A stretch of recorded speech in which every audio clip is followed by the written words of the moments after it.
Johannes, another friendly. What did you learn from that one tonight? A little bit unusual one because we had of course to face a team who was very man oriented in the pressing, which caused us of course a little bit trouble, but also opened up for some good opportunities for us. So a little bit unusual game because it's maybe 1 or 2 out of 10 games that will be like this. But good for us because I think overall when we put in the intensity that was needed, we also got that we wrote.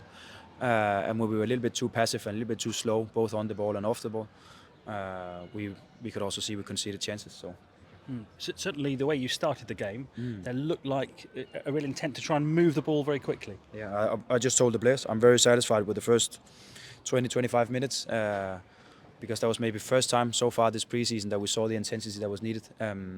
Some good off the ball movements, some good pressing situations, good chances created. Should have gone in front or going in front in that period of the game. We had some good chances as well, and then obviously conceding that goal after that was a little bit bumpy for us. It was a little bit for us to get back to it again, finding the rhythm which we struggled a little bit with. And the goal that you gave away, poor science, losing possession, it's one of those risk versus reward, isn't it? If you want possession of the ball near your own penalty area, you've got to be careful with it. Yeah, he should be more clever in a situation like that, and obviously, of course, we should not create a situation where it's a chance conceded and a goal conceded at the end. We should be more cautious because it was about attracting them and then using the space behind them instead of in front of them, which I think we were quite good at the first 20 minutes and maybe even 25. But also in the periods of the game where we were too slow, it was because we didn't get into that space quick enough. We know Ashley Barnes is going to miss the start of the season. You didn't have Josh Sargent or Adam Eder tonight. To be without any senior strikers 2 weeks before the start of the season doesn't feel like a great position to be in. No, but we have to be patient still. It's not much. It was just a small knock for Adam, and of course no risk in the situation we are in now. No need for that. Josh is just about getting back into shape again. He's training with the team, but of course also low risk in terms of him. So most likely minutes for both of them already. What is it, Tuesday in Austria? So of course we go with low risk here in preseason. There's no need for us to do anything stupid, but. It gave us the opportunity to see some other players on that position, both some experienced players and some young players, and it gives us some answers. That's okay. So people will wonder because of all the rumours about Adam Eder, but that is an injury. He's still a big part of it, and you expect to see him again in a Norwich shirt this pre-season. I think most of fans saw him here in here. What was it? Tuesday afternoon. So, or was it? Yeah, Tuesday, Wednesday. I can't remember. A small knock in training, and therefore we go with low risk, but as you could see, he was also here today and watching the game. So no, the transfer window is of course open. There will be a lot of rumors and speculations, but the players are focused. 2 weeks to go. Is the squad where you would like it to be in terms of its fitness? I think fitness-wise, we are getting there. Then of course, the first 3-4 games now have been so much about game minutes for more or less everyone. Now, going to Austria on Sunday, we have to find the team which we think will do it for us in the beginning of the season, both the starting 11 but also the game squad, and start building on these relations. We could see some of it today, but we could also see that we start to lose some flow, some momentum in the game when we start making too many substitutions, and that's of course something we have to be aware of. So we get even stronger in the relations, and also finding that game squad for us that will start the season in Oxford. So over the next 2 weeks, the experiments stop and you get closer to the team you want on the pitch. Yeah, I think it's fair to say. Of course, again, there will be game minutes for a lot, but maybe not that many in the next 2 games that we will play here, Tuesday and Saturday next week. Because now we have to find the core, so to speak, of the team, and that will start from next week. Thanks, Johannes. Thank you. Johannes, how was your first experience of Carrow Road match night? I actually just spoke to one of Magdeburg's Danish players, and he said, "What a fantastic stadium this is." And I said the same. It's a beautiful place. It's a great atmosphere. Fantastic for football games. So I'm so excited for the first championship game in here. Yeah, I mean you could feel what it could sound like with 25, 6, 7,000. But you're used to it because you come here every week, or more or less. but I'm not. And Glenn and I, first time playing a game in here. It's a fantastic place. So we're really looking forward to it.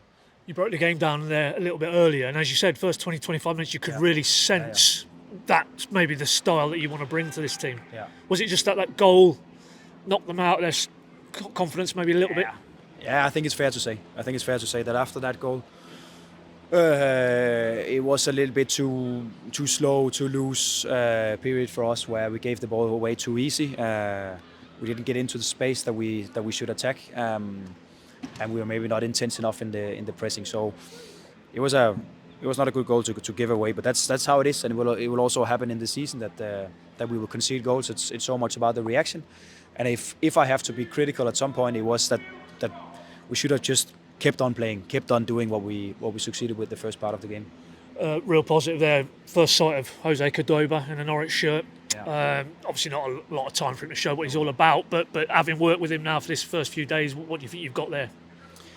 He's a great centre back, left-footed, so calm on the ball, so comfortable. But also for us, with a high back line, it's so important for him and for us with some pace in that line. So definitely he will be valuable for us, and I think we could already see that tonight. I mean, you're obviously paid to make these tough decisions. There's a lot of centre backs here. You know, in your own mind, you're working towards where your head's at for Oxford. Yeah. We are getting closer, but again, like I said and like we said in the beginning of the preseason, it's also we have to give them a fair chance to see what's best for them, and we also, when we have meeting around how the team should look like, find out what is best for the player. Is it to be the fourth or the fifth choice, or is it to go on loan somewhere and to play every weekend? And we have to get close to these decisions next week in Austria. That's an interesting point, because I wanted to ask you about two younger players, no Tompkinson, no Ken Abbo tonight. In that sifting process, are they maybe looking like players that could probably go that route? They're not really going to be in and around it for you in the first season. Yeah, but it can change fast, and I would say tonight we picked the squad that you saw today, but it can change fast. What is important for us is that maybe 1 week's time from now we sit down and we have a conversation about how the squad should look like for the next 6 months, and then some important decisions for us to take, but also important with all these game minutes for these guys, so we have some background to discuss from. So that's important. I'll not do any final calls now. Just update fitness-wise, Angus Gunn. Obviously not quite right tonight, Austria. Yeah, and plan is that he will get game minutes in Austria. Yeah. Fashnacht, we're not seeing too much of him this summer. No.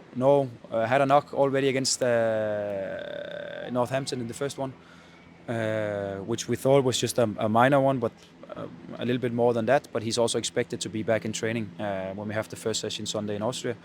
Maybe a little bit too early for him with game minutes on Tuesday, but hopefully on Saturday when we get back home again. We see Barnes here, obviously tonight he's got the crutches, clearly had a little bit of surgery. Is there any sort of time scale on that now? I think it's difficult for us to say now. Of course, we did not hope for surgery and tried to do it without, but that was unfortunately not possible. So, but everything went fine and he's okay. But we're looking, I would say, a good handful of weeks, I would say, before he's back. More if I can. Flying out now to Austria, what is it you're looking for from that objective that week? Is just to clarify a lot of where your head's heading towards at the moment? In terms of Barnsley or in terms of me, or what's your question? Generally, the squad. Yeah. Like I said, it's a trip for us where it's so much about finding the core of the team, start building on the relations on the players that we think should start the first game in Oxford, giving them more minutes than today, where they are together and playing together. So it's about, can we call it the decision time for us in Austria, where we get some answers but also take some final decisions. Stop question to finish. Where are we in terms of incomings? Anything happening? Any plates spinning? Any phone calls with Ben? What did I say to you last time in Liège about the set piece, coach? You said close, yeah. And then when I said it was coming to a conclusion, you said, well, they're your words, but yeah. Are you going to tell me there's something close? So maybe I will say the same this time. Cheers. Thanks. Good team.